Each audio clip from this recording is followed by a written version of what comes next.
Good morning and welcome to a special breaking news edition of the Tennis Deep Dive.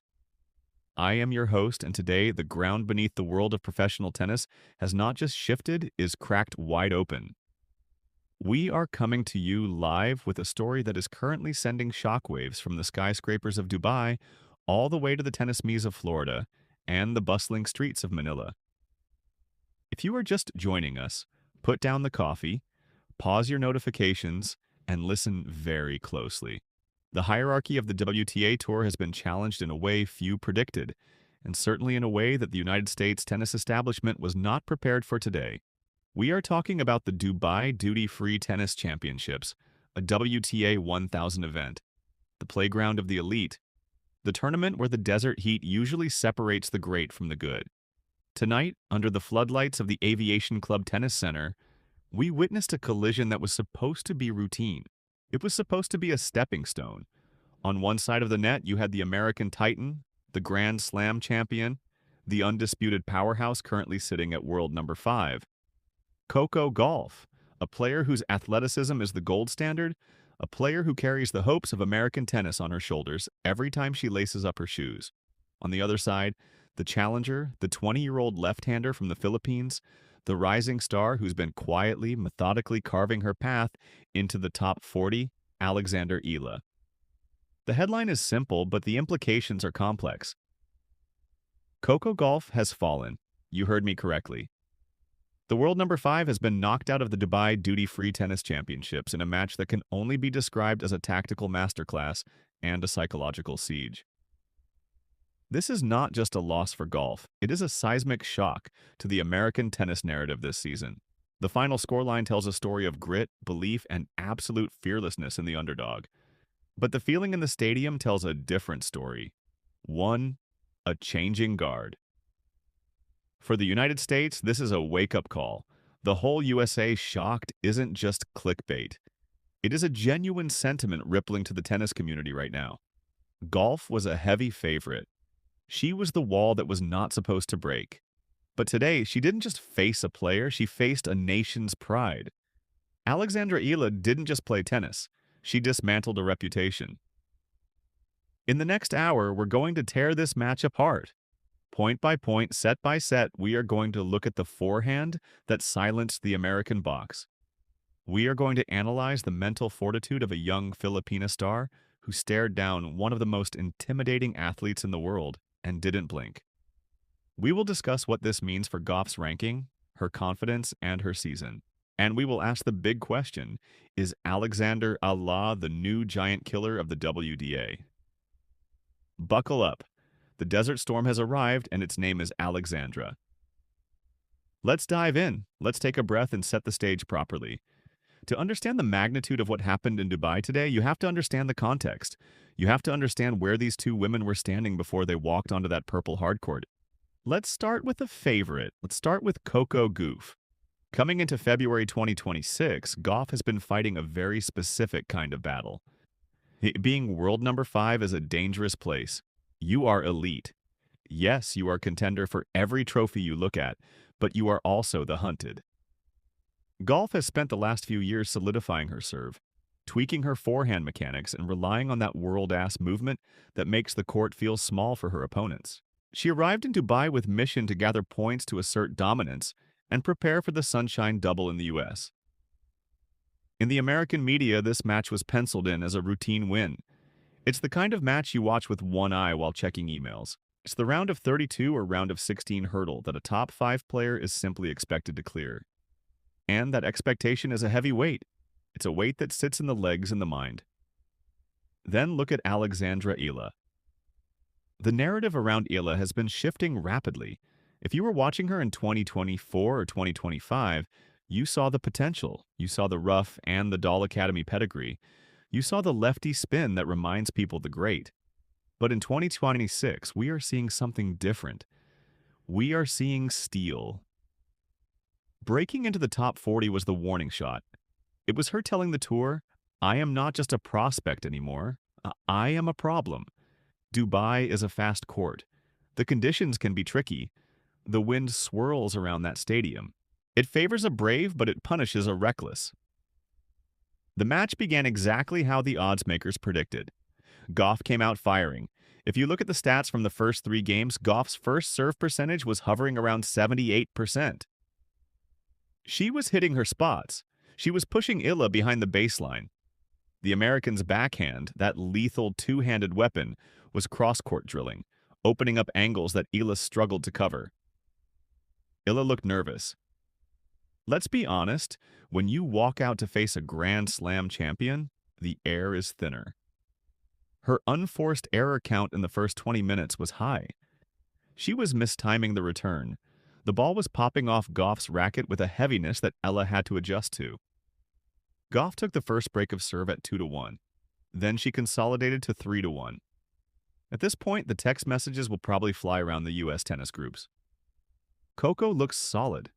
A is overwhelmed. It felt like a standard day at the office.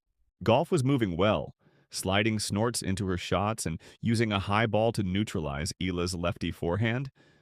But here is where the script started to rewrite itself. It wasn't a sudden explosion, it was a subtle shift in geometry. Late in the first set, even though I was down, she started doing something very intelligent. She stopped trying to out-hit Gauff. You cannot out-hit Coco Gauff. She is too fast, too strong. Instead, Eala started using the can opener serve, the lefty slice out wide to the ADC court. She began targeting Gauff's forehand wing with heavy dipping top spin. Now, we have known for years that Gauff's forehand can be vulnerable under extreme pressure or when a ball is high and spinning away from her. Eala, coached by the best, knew this. She started looping that ball high and deep to the Gauff forehand, forcing Coco to step back to decelerate to gently roll the ball back rather than crush it. Eala didn't win the first set. Gauff took it 6-4, but if you watch closely, the momentum had stalled. Gauff didn't win it comfortably. She survived it. The last 2 games of that first set were a grind. Eala was getting a racket on everything. She was making Gauff play one more ball, then one more ball. This is where the shot began to materialize. The second set started and Eala came out with a different body language. She was bouncing on her toes. She was fist-pumping after unforced errors from Gauff. That shows belief. The crucial moment came in the third game of the second set. Gauff serving 1-1. Gauff double-faulted a rare lapse in concentration.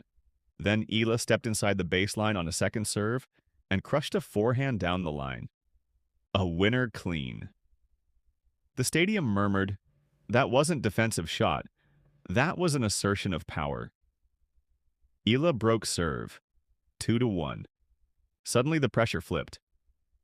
Gauff, the world number 5, was down a break in the second set to a player ranked outside the top 30. You could see the tension in Gauff's shoulders. She started rushing. She started trying to end points too quickly to stop Eala's rhythm. And that is exactly what Eala wanted. The Filipino Stars game in the second set was a masterclass in controlled aggression. She used the court dimensions beautifully. She dragged Gauff forward with short-angle cross-court balls, then lob her or pass her. It was tactical variety that we usually see from veterans, not 20-year-olds. When Eala's serve was set at 5-4, the pressure was immense. The Dubai crowd, which has a massive Filipino contingent, woke up. The cheers were deafening. Heyo, heyo, heyo was ringing through the stands. Imagine being Coco Gauff in that moment. You are the favorite, but the stadium is rooting for the underdog. The noise was palpable. Eala double-faulted on her first set point. Nerves, but she didn't crumble. On the second set point, she hit a brave serve out wide and finished with dry volley set to Eala. 1 set all. Now, we enter the third set, the territory of champions. Usually this is where the top-ranked player flexes their experience. They reset. They go to the bathroom. They wash their face. They come out and dominate. Everyone expected Gauff to storm back. And when the third set, 6-1 or 6-2, but Eala didn't let her. The third set was a dogfight. It was physical. Both players were sweating profusely in the humidity. The rallies were extending to 15, 20, 25 shots. Gauff was retrieving miracles, sending back moonballs, slicing, dicing, doing everything to disrupt Eala. But Eala was in the zone. You know that look an athlete gets. The eyes glaze over. They don't hear the crowd, they only see the ball. Eala was in the zone. She was hitting lines, her backhand down the line, a shot she's been working on relentlessly. Was finding the corner time and time again. The pivotal break came at 4-4, the business end. Gauff serving. The score was 30-30. Gauff missed the first serve. Missed. On the second serve, Eala took a massive risk. She ran around her backhand to hit an inside-out forehand return. It was risky. If she missed, she gave Gauff a game point, but she connected. The ball screamed past Gauff. Break point. On break point, we saw the point of the match. A 32-shot rally. Gauff defending for her life. Eala probing left, right, deep, short. Finally, Gauff left a forehand slightly short. Eala moved in and unleashed a forehand winner into the open court. She broke 5-4. Eala serving for the match against the world number 5. The final game was pure drama. A went up 40-0. 3 match points. The crowd was on its feet. The Filipino flags were waving frantically, but Gauff is a fighter. She saved the first match point with a crushing return. 40-15. She saved the second match point with a delicate drop shot that Eala couldn't reach. 40-30. The tension was thick enough to cut with a knife. 1 match point remaining. A deuce would shift the momentum entirely. A tossed the ball. She went for a body serve. Gauff jammed it back. A floater to the middle of the court. A stepped up, waited for the ball to drop, and hit an inside forehand to the Gauff backhand corner. Gauff lunged. The ball hit the frame of her racket and sailed wide. Game, set, match, Eala. The roar was instantaneous. AA dropped her racket, hands to her face, disbelief washing over her. The camera panned to Coco Gauff, who looked stunned. She gave a gracious handshake because she's a class actin', but the shock was written all over her face. Why is the whole USA shocked? It's not just because Gauff lost. Players lose. It happens. It's how she lost. She was outmaneuvered tactically by a player who on paper shouldn't have had the weapons to hurt her. This match exposed reality about the current WTA Tour. The gap between the top 5 and the top 50 is shrinking every single day. The athleticism that Gauff relies on is becoming the baseline standard for the tour. A matched her movement. Eala matched her intensity. And for large parts of the match, I exceeded her tactical clarity. For the American audience, this is jarring. We're used to seeing Gauff dominate these early rounds. We count on her deep runs. To see her exit Dubai this early against a player who is still building her resume raises questions. Was it an off day? Was it the surface? Or is it the rise of a new rival? Let's talk about the World 5 aspect. Rankings are about consistency. Gauff is number 5 because she is consistent. But in a knockout tournament, rankings don't hit the ball. This match is a reminder that on any given Sunday, or in this case a weekday in Dubai, reputation means nothing. For Alexandra Eala, this is a career-defining moment. This is the match that moves her from promising talent to contender. Beating a top 5 player at a WTA 1000 event is the gold standard for a breakthrough. It opens up the draw, it injects a massive amount of ranking points into her profile. It likely pushes her towards a seeding position for the upcoming Grand Slams. But more importantly, it changes how the locker room sees her. When you walk into the player dining area tomorrow, heads will turn. People will whisper, "That's the girl who took out Coco." That respect is earned in blood and sweat. And Eala earned every ounce of it tonight. If we look at the Hawkeye data coming in now, 2 stats stand out. First, forehand speed. Ella's average forehand speed in the third set was actually higher than Gauff's. She was hitting through the court, not just rolling the ball. Second, breakpoint conversion. Eala converted 4 out of 6 breakpoints. Gauff converted 2 out of 9. That is the story of the match. Efficiency. When the door opened, Eala kicked it down. When the door opened for Gauff, she hesitated. This efficiency is what separates the good from the great. Today, Eala was great. We also have to credit the coaching strategy. The decision to attack the Gauff forehand with high spin was relentless. It wasn't pretty at times. It resulted in some long, ugly rallies, but it was effective. It forced errors. It frustrated the American. It was a game plan executed to perfection. And let's not ignore the geopolitical element here.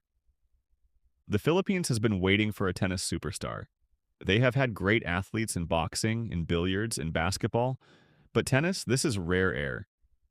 The support Ella received in Dubai, which is effectively a home game for her, given the demographic to the crowd, was a weapon.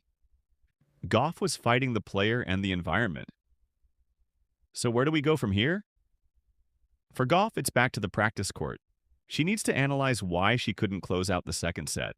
She needs to figure out why her forehand broke down under the lefty spin. She will be fine. She is a champion, but this will sting. For Ella, the tournament isn't over. The danger now is the emotional hangover. You beat the world number 5. Great, but you have to play again in 48 hours. Can she reset? Can she come down from this high and play a lower-ranked opponent with the same intensity? That is the next test. But for tonight, let's just appreciate the chaos. The Dubai Duty-Free Tennis Championships has its headline. The bracket is busted. The predictions are in the trash. And a 20-year-old from Quezon City stands tall in the desert. Up next, we are going to bring in our analyst to look at the specific frame-by-frame breakdown of that final tiebreak and discuss what this does to the projected rankings for the rest of the month. We will also hear from the press conference where we expect some very interesting quotes from both camps. You are watching the Tennis Deep Dive. Do not go anywhere. The earth is still shaking today as we wrap up this special broadcast on what has undeniably been the most electrifying day of the 2026 tennis calendar so far. We are left with more than just a scoreline. We are left with a narrative shift. Sports are defined by moments of disruption. We love the dynasties. Sure, we love the dominance of the legends. But there is something primal, something deeply compelling about the upset. It reminds us why we watch. It reminds us that nothing is scripted. Tonight, Alexandra Eala provided that disruption. She looked at the rankings, she looked at the history, and she decided they didn't matter. For the American fans waking up to this news, the shock is real. Coco Gauff is a pillar of excellence. To see her fall this early is jarring, but it is also a testament to the depth of the WTA Tour. There are no easy matches anymore. The world is catching up. And for the fans in the Philippines and indeed across Asia, this is a moment of arrival. A has been knocking on the door for 2 years.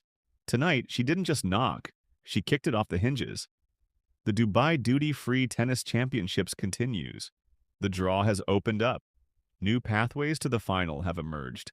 Who takes advantage of the vacuum left by the world number 5? That is the question for the rest of the week. We will be covering every serve, every volley, and every dramatic moment right here. But for now, the headline remains. The Titan has stumbled, and the challenger has risen. For the Tennis Deep Dive, I'm your host. Thank you for watching. Keep your eyes on the ball because if tonight proved anything, it's that you never know what's going to happen next. Good night.